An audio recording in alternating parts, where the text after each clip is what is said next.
let's go ahead and try this one. So it says that we want to refer to our electrode potential chart to calculate K for our reaction. So let's once again think about how can we do this? Well, we need to relate our E naught of our cell to our K value. So do we have some equation? We do, right? If we go back a few slides, we see that E naught of our cell equals 0.0592 volts divided by N, our number of moles, times the log of K. So if we solve E naught of our cell, we can solve for our K value.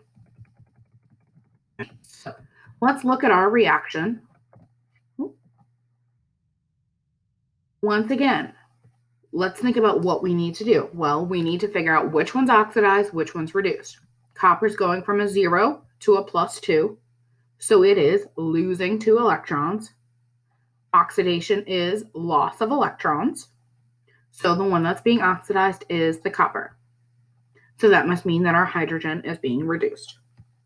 So our copper is being oxidized. Let's refer to our chart to solve our equation. So our copper is oxidized. They found the reduction potential to be 0.34 volts. Our hydrogen is being reduced, so it's 0 volts. We could solve E naught of our cell by taking our cathode minus our anode, so we should get a negative 0.34 volts. A negative E naught of our cell means that it is not spontaneous. So when they balanced that, they found that it was 2 moles of electrons. And so when we end up plugging it into E naught of our cell is, right, we can plug in our 2 electrons for N and solve for K. What they did was they rearranged first. You can do it that way. It does not matter. So what they did first was they tried to get log of K by itself. So they multiplied by the reverse. So they multiplied by N divided by 0.0592 to E naught of our cell. Looks like they solved that. They got negative 11.48. And then to get rid of log, you would take 10 to that number. So you're going to take 10 to the negative 11.48. So the K value is 3.3 times 10 to the negative 12. Go ahead and try this one. Pause the video and then make sure you got the right answer.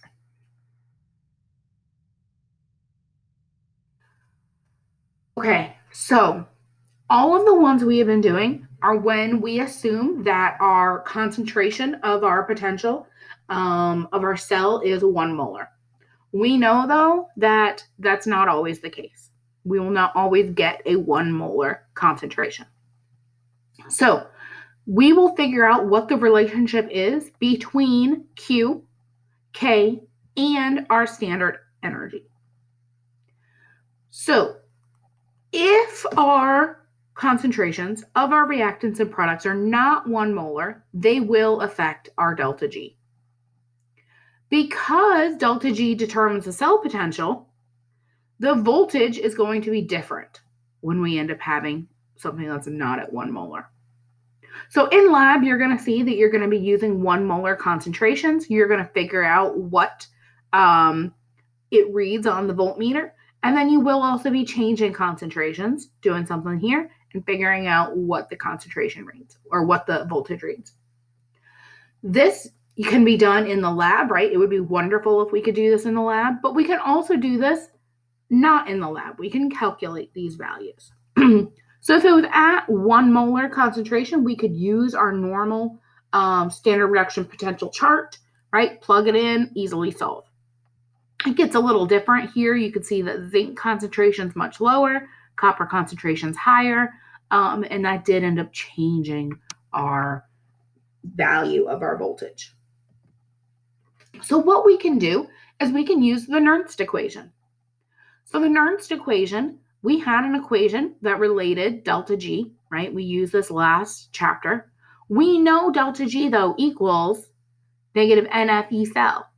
So if we plug that in for delta G, we end up getting E cell equals E naught of our cell negative RT NF ln of Q.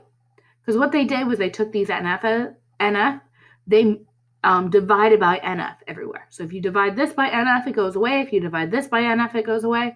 If you divide this by NF, you still end up having that there. This whole term, though, if we assume that we are at 25 degrees Celsius, which is 298, we assume our R value is 8.314, right? That's our constant.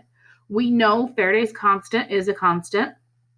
We can convert all of this into this term here. So it's 0.0592 volts over N log of Q. And that is our Nernst equation. So this is actually the equation that we're going to be using when we plug our values in. So E naught of our cell, this value, this E naught, does come from our chart. So once again, we're still going to calculate based on the chart. We're still going to figure out what would our normal standard conditions be. But now we're not under standard conditions. So now we have this extra term here in order to calculate what is our E cell.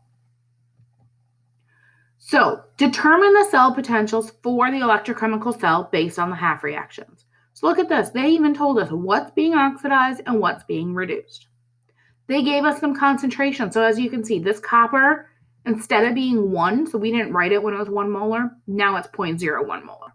So they told us what the concentrations are. Down here, reduction, they also gave us some concentrations based on what we're doing. So what we need to do first is look at what we're given, figure out what we're trying to find. So we're trying to find E of our cell, right? Determine the cell potential when we have these concentrations. So we're trying to find E cell.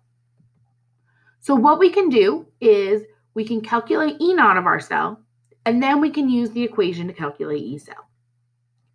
So we can do our anode and our cathode, right, to get E naught of our cell. And then we can use all of our concentrations and our E naught of our cell in this equation to find our E cell. So you do have to balance it first. You have to make sure that you have the right number of electrons. Everything crosses out. What we end up getting, you look up your reduction potentials, right? You take your cathode minus your anode, and you can get E naught of your cell. So E naught of your cell is 1.34 volts. It is positive, meaning that it is a spontaneous reaction. We're also going to be looking at N later, right? The number of moles of electrons. So how many moles of electrons do we have? Well, technically, right, this one had 2, but we multiplied it by 3, so 6, right? This one ended up also having 6, so we're going to be at 6 moles of electrons when we plug it in. So we have our E naught of our cell. So E cell equals E naught of our cell minus 0.0592 N log of Q. Q, though, is what? Q is our products over our reactants. So let's look back at this equation. I highly, highly recommend you write out what your Q is. So when we look up here to solve for Q, it's going to be our product. So let's see. Copper 2 plus raised to the third power, right? Raised to its coefficient. Let's see. This one's a solid, so it's not going to go in our Q equation. This one's a liquid. It's not going to go in our Q equation. Divided by, let's see, copper solid. That's a solid. That's not going to go in our equation. MnO4 minus. That'll go in there, right? Because that's aqueous. That's going to be raised to the second power. And then it's going to be hydrogen plus raised to the 8th power. So that is this equation here. So make sure you know how to write this. Don't forget how to write that Q equation. Now we can plug in all our numbers. So we solved E naught of our cell was 1.34. So plug that in. Minus, right, this is a constant up here, 0.0592, divided by N. We said N was 6, right? There were 6 moles of electrons.